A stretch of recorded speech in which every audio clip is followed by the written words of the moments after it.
volám sa Jana Zakuciová, mám 47 rokov, no moja diagnóza je súhrom plno diagnóz.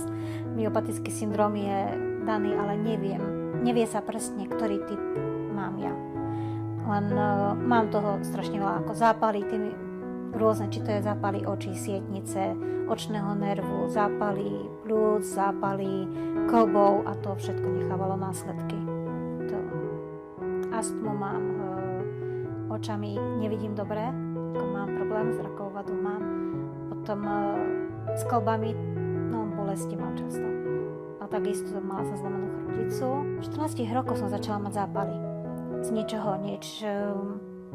Teploty, zápaly, no a najprv boli tie bedrové klby.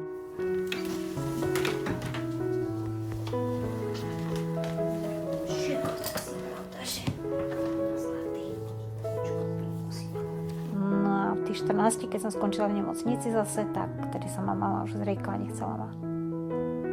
Z ústavu si ma zobrala nevidiaca kamarátka.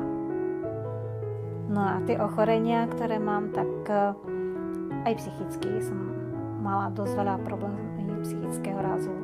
Teraz mám ako potraumatický stresový syndrom, k tomu tiež Benny pomáha, aby som necítila sa taká, že som sama.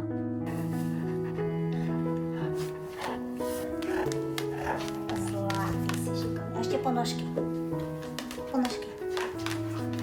Mám 7 rokov už teraz.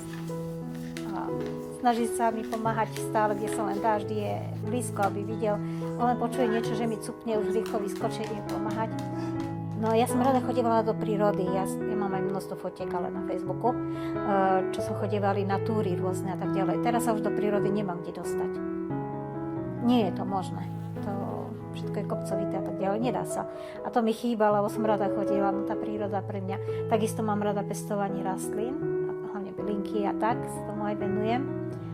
No, to je taká moja zábava a hlavne to chodiť von aj. Lebo takto som obmedzená iba doma. No aj agastače už kvety má, som tomu rada.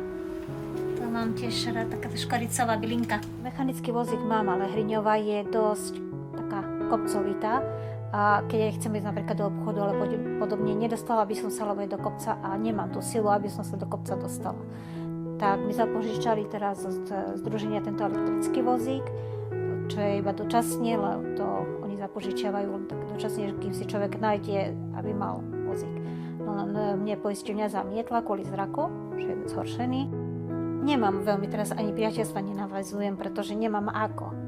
Keďže sa nestretávam veľmi s ľuďmi, tak nemám ako. Lebo iné je to rozprávať sa cez Facebook alebo si písať, než byť priamo v kontakte s človekom, s ktorým by som sa mohla aj porozprávať a tak ďalej.